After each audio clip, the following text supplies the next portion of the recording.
नमस्कार। ब्रेक के बाद खबरों में एक बार फिर से आपका स्वागत है और बात करते हैं राजधानी रांची की। भाजपा के झारखंड चुनाव प्रभारी और केंद्रीय मंत्री शिवराज सिंह चौहान ने कांग्रेस विधायक और जामताड़ा विधानसभा सीट से प्रत्याशी डॉक्टर इरफान अंसारी के बयान पर कड़ी प्रतिक्रिया व्यक्त की है। पत्रकारों से बातचीत में उन्होंने कहा है कि भाजपा नेता सीता सोरेन के खिलाफ इरफान अंसारी ने बेहद ही अमर्यादित शब्दों का इस्तेमाल किया है। केंद्रीय मंत्री ने कहा कि सीता सोरेन स्वर्गीय दुर्गा सोरेन की पत्नी, शिबू सोरेन की बहू और हेमंत सोरेन की भाभी है। वह एक सम्मानित नेता है। उनका अपमान झारखंड की बहन, बेटी और नारी शक्ति का अपमान है।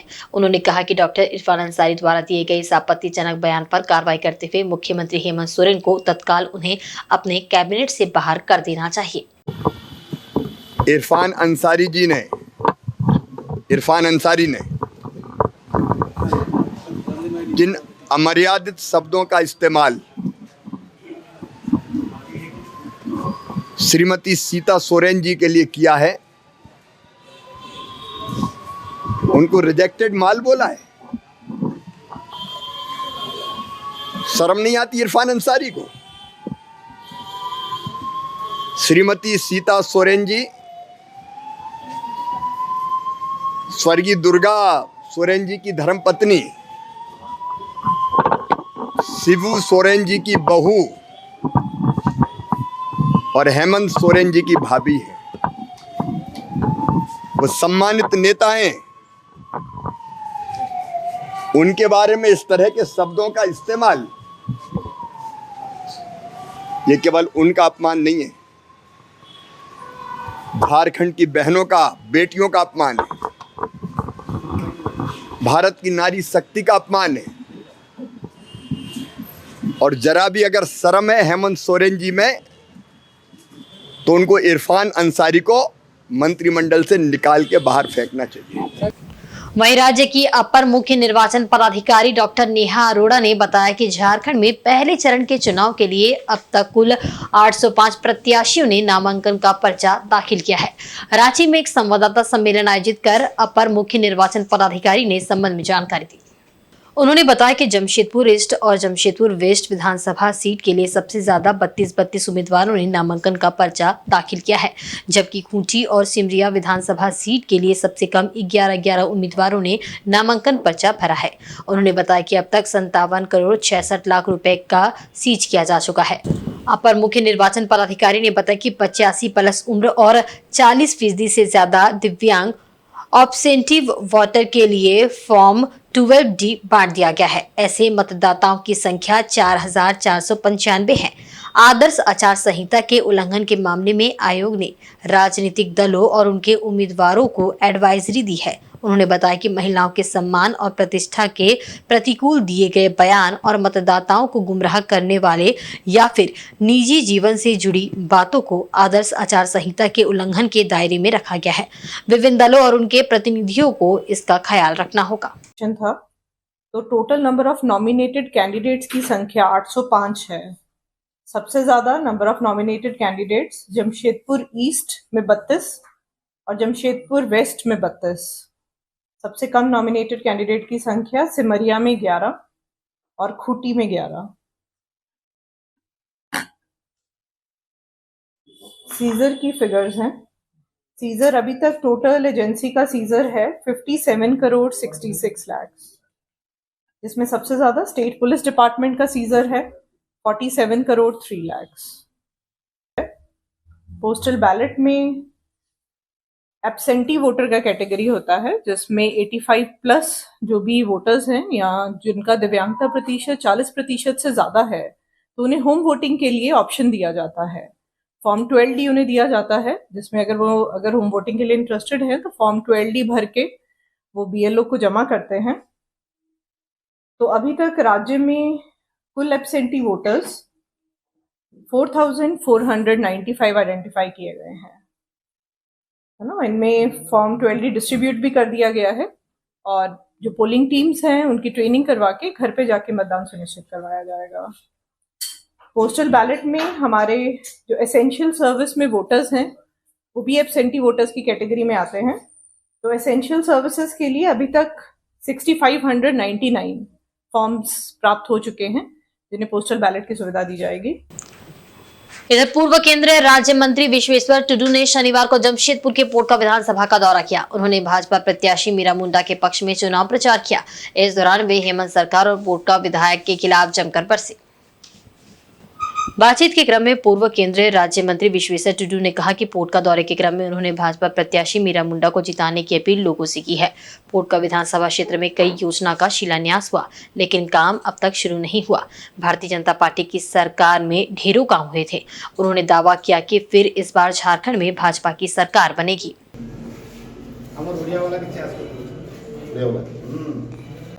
मैं ये विधानसभा को देख रहा हूँ। वास्तव में यहाँ का जो विधायक है संजीव शर्मा, जो जनरल पार्टी से आते हैं अर्थात सरकारी पार्टी से आते हैं, बहुत सारे ऐसे योजना का शिलान्यास हुआ है, लेकिन देखने को मिलता है कोई भी ऐसा काम ना शुरुआत हुआ है, ना जो शुरू हुआ है उसको कंप्लीट किया गया है। कम्युनिकेशन का जब देखा जाएगा तो पूर्व सरकार मतलब भारतीय जनता पार्टी का सरकार के समय में जितना काम हुआ था वो भी देखने को मिलता है। वही जो रास्ता और बाकी सो वो टूटने लगा, उसका रिपेयर तो भी नहीं हो रहा है और यहाँ घुसखोरी बड़ा चलता है। कोई भी ऑफिस पे आप जाइए, भारत सरकार का जितना भी योजना प्रधानमंत्री आवास से लेकर बाकी जितना भी है, ये मिलने के लिए लोगों को थोड़ा देना पड़ता है। जो नहीं दे पा रहा है गरीब बेचारा, उसको नहीं मिलता है। इसलिए यहाँ फिर बाकी एक सबसे बड़ा होता है कि यहाँ का जो विधायक है वो पूरा भ्रष्टाचार में लिप्त हुए हैं और जगह उनका पीसी चलता है 20%, 30%, 50% ये गांव में मेरे को सुनने को मिलता है कि जब तक ये नहीं होता है। ऐसे भी होता है कि मान लीजिए कि कोई एक रोड का काम चलता है, कोई भी काम चलता है तो अपना एजेंसी को वहाँ टेंडर में भी दिया जाता है और उसमें भी उनका परसेंटेज रहता है। इसका मतलब परसेंटेज ही परसेंटेज, बिना परसेंटेज में यहाँ कुछ नहीं काम होता है। इसलिए चल गया है कि 2024 ये जो 13 तारीख चुनाव है, मतलब झारखंड प्रदेश में जो चुनाव है, निश्चित रूप से यहाँ भ्रष्टाचार का समाप्त होगा और यहाँ जो प्रदेश। जमशेदपुर के बिरसानगर थाना क्षेत्र में शनिवार को पुलिस ने फ्लैग मार्च निकाला। फ्लैग मार्च का नेतृत्व डीएसपी सुनील चौधरी और बिरसानगर थाना प्रभारी ने किया, जिसमें बड़ी संख्या में पुलिस बल, क्यूआरटी, क्विक रिस्पांस टीम और सीआरपीएफ के जवान शामिल थे। मार्च के दौरान पुलिसकर्मियों ने इलाके के संवेदनशील और भीड़ भाड़ वाले क्षेत्रों का दौरा किया और लोगों को चुनाव के दौरान किसी भी प्रकार की अव्यवस्था या असामाजिक गतिविधियों की सूचना तुरंत पुलिस को देने की अपील की। डीएसपी सुनील चौधरी ने कहा कि फ्लैग मार्च का उद्देश्य लोगों में सुरक्षा का माहौल बनाना और उन्हें ये विश्वास दिलाना है कि पुलिस पूरी तरह से सतर्क और मुस्तैद है। उन्होंने ये भी बताया कि चुनाव के दौरान शांति व्यवस्था बनाए रखने के लिए विशेष टीमें गठित की गई है और पेट्रोलिंग को भी बढ़ा दिया गया है। फ्लैग मार्च के दौरान पुलिस ने नागरिकों से अपील की कि वे कानून व्यवस्था का पालन करें और अफवाहों पर ध्यान न दें। साथ ही किसी भी अप्रिय घटना की सूचना पुलिस को तुरंत देने के लिए हेल्पलाइन नंबर जारी किए गए हैं। फ्लैग मार्च के बाद स्थानीय निवासियों ने पुलिस की इस पहल का स्वागत किया और कहा कि इससे उन्हें सुरक्षा का एहसास हो रहा है। चुनाव को लेकर उनका विश्वास मजबूत हुआ है।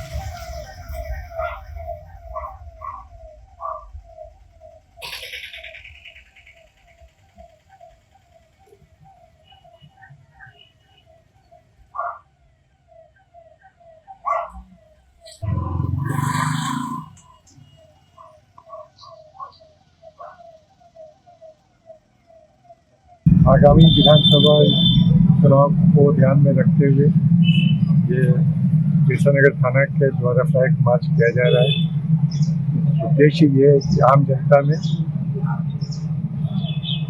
कॉन्फिडेंस रेस्टोर हो, वो निष्पक्ष रूप से भयमुक्त वातावरण में अपना मतदान कर सकें। विधानसभा चुनाव को लेकर चक्रधरपुर से कुल 14 प्रत्याशियों ने नामांकन किया है। इन सबके बीच सबकी निगाहें केवल 3 ही प्रत्याशियों पर मुख्य तौर पर टिकी हुई है, जिसमें से पहले नंबर पर झामुमो विधायक सुखराम उरांव, दूसरे नंबर पर भाजपा प्रत्याशी शशि भूषण सामड़ और तीसरे नंबर पर है निर्दलीय प्रत्याशी विजय सिंह गागराई। राजनीतिक विशेषज्ञों की माने तो इस बार चक्रधरपुर विधानसभा में मुकाबला त्रिकोणीय होगा, जिसमें झामुमो और भाजपा के बीच मुकाबला तो होगा, लेकिन इन दोनों का खेल बिगाड़ने का काम विजय सिंह गागराई जोर शोर से करेंगे। ऐसा भी संभव है कि दोनों की लड़ाई में विजय गागराई को भी लाभ मिल जाए और वे जीत के करीब पहुंच जाए। खास बात यह है कि 3 सालों से चक्रधरपुर में समाज सेवा कर रहे विजय सिंह गागराई पिछले महीने ही झामुमो में शामिल हुए थे। यही नहीं, उन्होंने चक्रधरपुर से चुनाव लड़ने के लिए झामुमो से टिकट की मांग भी की थी। इसके लिए उन्होंने बाकायदे 51,000 रुपए की पर्ची भी कटाई थी, लेकिन पार्टी ने उन्हें टिकट नहीं दिया, जिसके बाद विजय सिंह गागराई ने निर्दलीय प्रत्याशी के रूप में अपना पर्चा दाखिल किया और चुनाव मैदान में खड़े हो गए।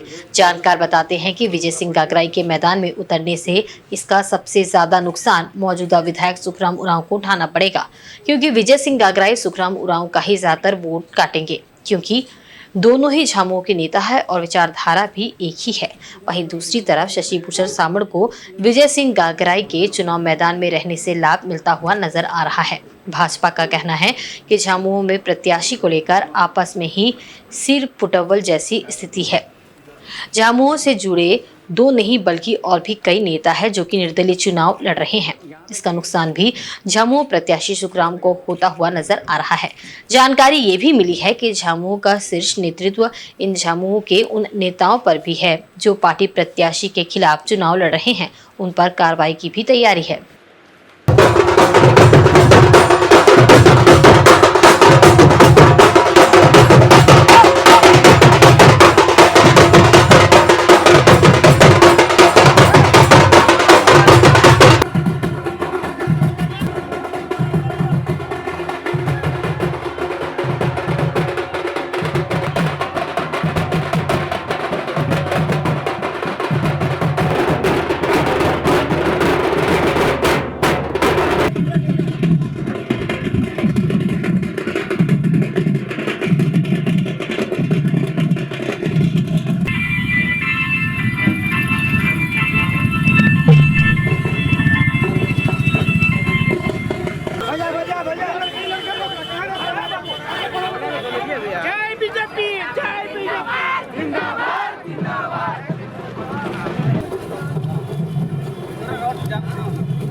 इधर दीपावली, काली पूजा, छठ महापर्व और प्रकाश पर्व को लेकर रांची जिला प्रशासन की ओर से तैयारी शुरू कर दी गई है। इसे लेकर जिला के उपायुक्त वरुण रंजन की अध्यक्षता में शनिवार को पुलिस प्रशासन, नगर निगम और आयोजन समिति के सदस्यों की बैठक आयोजित हुई। बैठक के बाद उपायुक्त वरुण रंजन ने कहा कि पर्व त्योहारों के दौरान साफ सफाई और लाइट की व्यवस्था समेत कई महत्वपूर्ण बिंदुओं पर चर्चा की गई है। मूर्ति के विसर्जन के लिए तालाबों की सफाई और रूट तय किए गए हैं।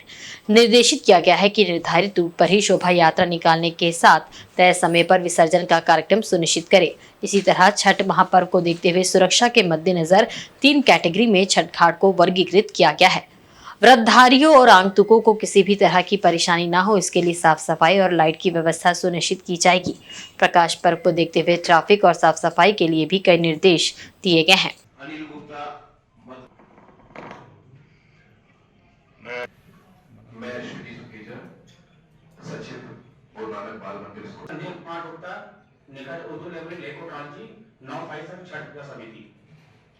आगामी अभी दीपावली, काली पूजा, छठ और फिर गुरु नानक जयंती का पर्व त्यौहार आना है, उसको लेकर के बैठक की गई, तैयारियों की समीक्षा की गई।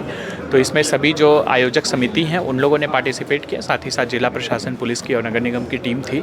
इसमें सबसे पहले तो दीपावली को लेकर के हम लोगों ने डायरेक्शन दिया कि जहाँ भी काली पूजा के जो जगह पे आयोजन होता है उन जगहों पे साफ़ सफाई करने के लिए, साथ ही साथ जो आयोजक हैं उनके साथ कोऑर्डिनेशन करते हुए वहाँ पे मजिस्ट्रेट फोर्स की प्रतिनियुक्ति, ट्रैफिक की व्यवस्था, एम्बुलेंस, फायर ब्रिगेड की व्यवस्था और साथ ही साथ पंडालों में भी सफाई हो और वहाँ पे जो डिज्नीलैंड और मेला लगते हैं उसकी भी समय समय पे साफ़ सफाई हो, उन चीज़ों को करने के लिए डायरेक्शन दिया गया है।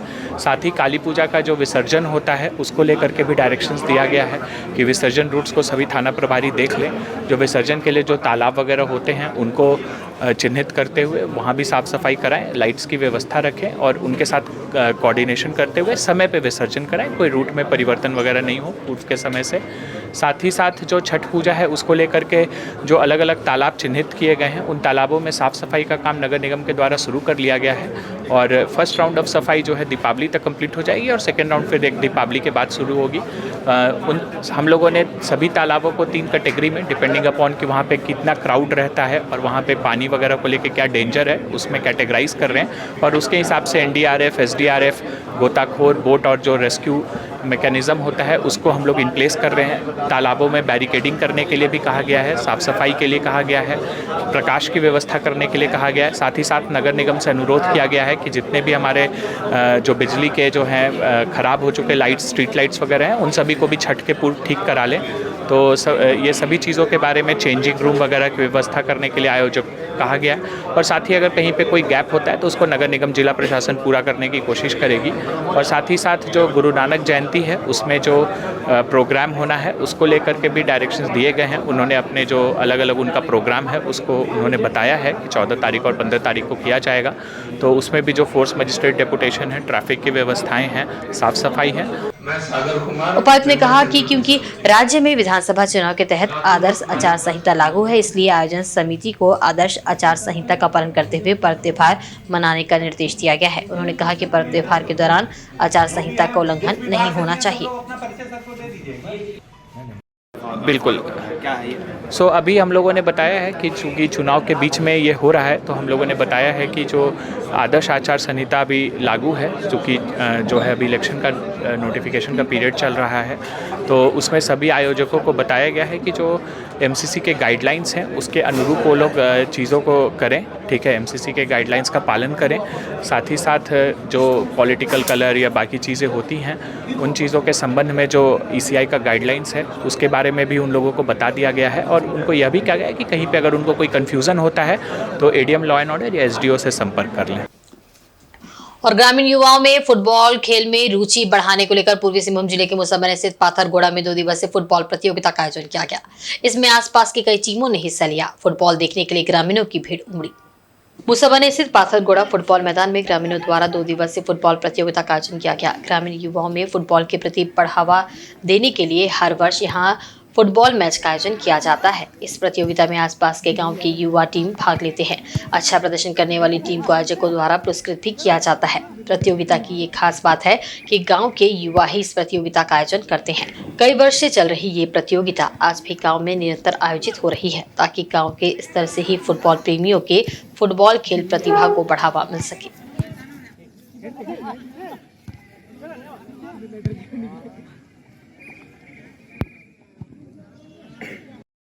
और आज के बुलेटिन में बस इतना ही। कल फिर हाजिर होंगे कुछ नई खबरों के साथ। तब तक देखते रहें इंसाइड झारखंड न्यूज। नमस्कार।